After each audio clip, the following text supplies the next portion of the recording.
अजमेर जिला special team व पुष्कर थाना टीम को मिली सफलता। जिला पुलिस अधीक्षक वंदिता राणा ने बड़ा खुलासा करते हुए बताया कि विश्व प्रसिद्ध पुष्कर मेले में एडिशनल एसपी विजय सांखला के गनमैन सुरेश देवंदा की रिवाल्वर चोरी करने वाले आरोपियों को पुलिस ने किया गिरफ्तार। आरोपियों के कब्जे से रिवॉल्वर और कारतूस को किया बरामद। पुलिस टीम के द्वारा 3500 से ज्यादा कैमरे और 1000 होटल के कैमरे चेक करने के बाद उत्तर प्रदेश के शामली गांव से 2 महिला और 3 युवकों को किया गया गिरफ्तार।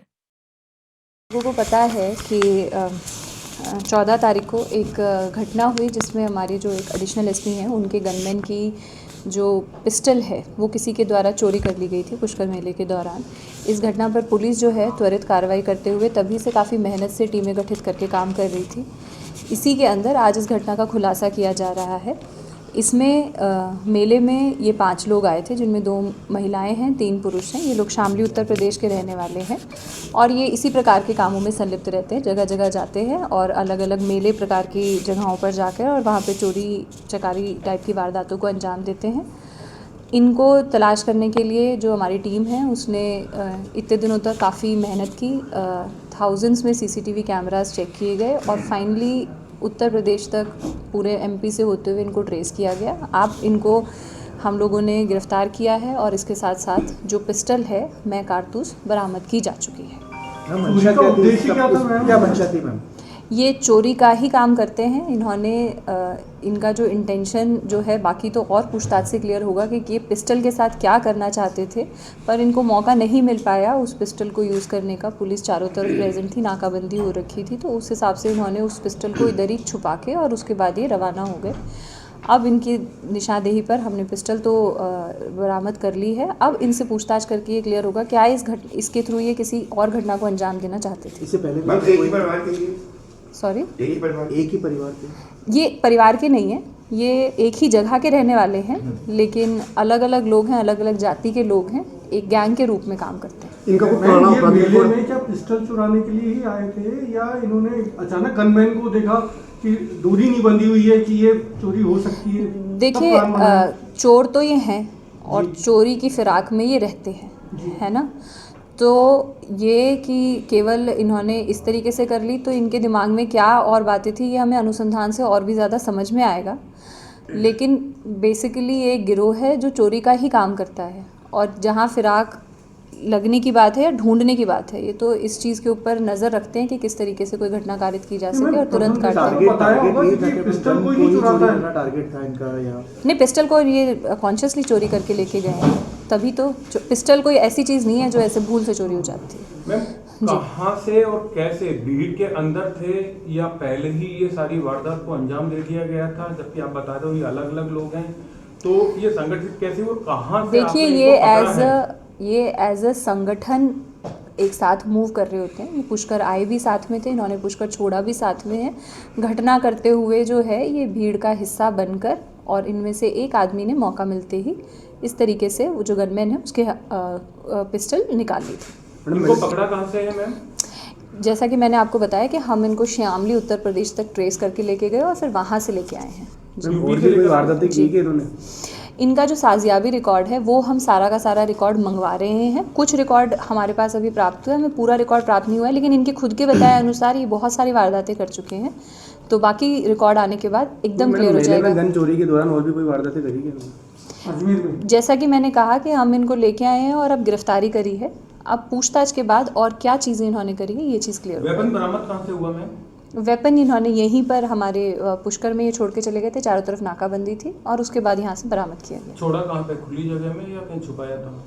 छुपाया ही था, खुली जगह में तो नहीं छोड़ के जाएंगे और जहाँ छुपाया था वहाँ से पुलिस ने रिकवर कर लिया। मैम, मुकदमा किन धाराओं में दर्ज हुआ था और अब स्थिति क्या है, थोड़ा ये क्लियर करेंगे आप? जी, जैसा मैंने आपको बताया था मुकदमा चोरी की धाराओं में दर्ज हुआ था। अब आगे जो है वो अनुसंधान से जो भी अप्रोप्रिएट धारा बनेंगी उन सब धाराओं के अंदर इनका चालान किया जाएगा। कोई वारदात का अंजाम देने के लिए इन्होंने इस पूरे घटना को, जैसा कि मैंने आपको बताया कि कुछ बातें अभी अनुसंधान का विषय हैं, तो अनुसंधान करने से ही क्लियर हो पाएगी। मैडम, क्या नाम है और कहाँ के रहने वाले हैं? ये मैंने आपको जैसा कि मैंने आपको बताया कि शामली उत्तर प्रदेश के रहने वाले हैं। इनके जो नाम है वो आप लोगों के साथ शेयर कर दिए गए हैं। सन्नी, ऋषि, रणजीत, ये तीनों जो पुरुष हैं और इनके साथ 2 महिलाएं भी हैं जो इनके गिरोह का हिस्सा हैं, जिनके नाम ज्ञानवती और प्रिया है।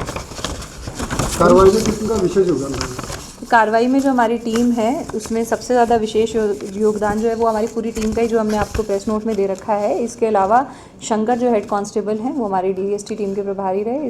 इनके साथ साइबर टीम के सुनील चौधरी जो हैं उनका, और जो संतराम जो है, सुरेश चौधरी और संतराम, इन तीनों की विशेष भूमिका रही। बाकी पूरी टीम ने सहयोग के साथ काम किया और अच्छा काम किया, बहुत मेहनत से काम किया, जिसकी वजह से ये सफलता प्राप्त हो गई। क्लू आप मान रहे हैं सीसीटीवी कैमरा ही है खाली आपके पास या कुछ और क्लू था? क्लू जो है, जो जनरेट किया है वो हमने सीसीटीवी कैमरे के थ्रू ही जनरेट किया है। भीड़ में आइडेंटिफाई हो गए थे ये? जी बिल्कुल हुए हैं, उसके बाद इनको पकड़ के लेके आए। नहीं होते तो कैसे लाते? बहुत बड़ा टास्क था, हजारों की संख्या में लोग हजारों की थे, भीड़ तो थी, ऐसे तो में जो प्रेस एक्यूज है उस तक कैसे पहुंची? जैसा कि मैंने आपको कहा, अक्यूज हज़ारों की भीड़ है, चाहे जितने की भी भीड़ है, ये I will give this credit to my team. हमने इनको टास्क दिया, इन्होंने उस भीड़ के अंदर में से, ये बात बिल्कुल सही है, इतनी भीड़ में से आदमी ढूंढ के निकालना आसान काम नहीं होता, लेकिन वो भीड़ को, आदमी को निकाल के दिखाया है हमारी टीम ने, जिसके लिए मैं इनका धन्यवाद करना चाहूँगी और अप्रिशिएट करना चाहूँगी कि पूरी तरीके से मेहनत करके। और जैसा कि मैंने कहा, हज़ारों सीसीटीवी चेक किए गए हैं, कंटिन्यूस चेक किए गए हैं, 10 दिन से दिन रात लगने के बाद ये जो पहचान है, और इसमें जो पुलिस की अपनी प्रोफेशनलिज्म है, जो एक नैग है, जिसमें कोई फुटेज देख के ये भी समझना कि कौन आदमी क्रिमिनल टेंडेंसी से काम कर रहा है, कौन आदमी अपना काम कर रहा है, वो सारी चीज़ें इंपॉर्टेंट होती है, एक्सपर्टीज़ लगती हैं। तो वो एक्सपर्टीज़ जो है वो हमारी टीम में है और उन्होंने ये काम किया है। ऐसे कितने लोगों को मैम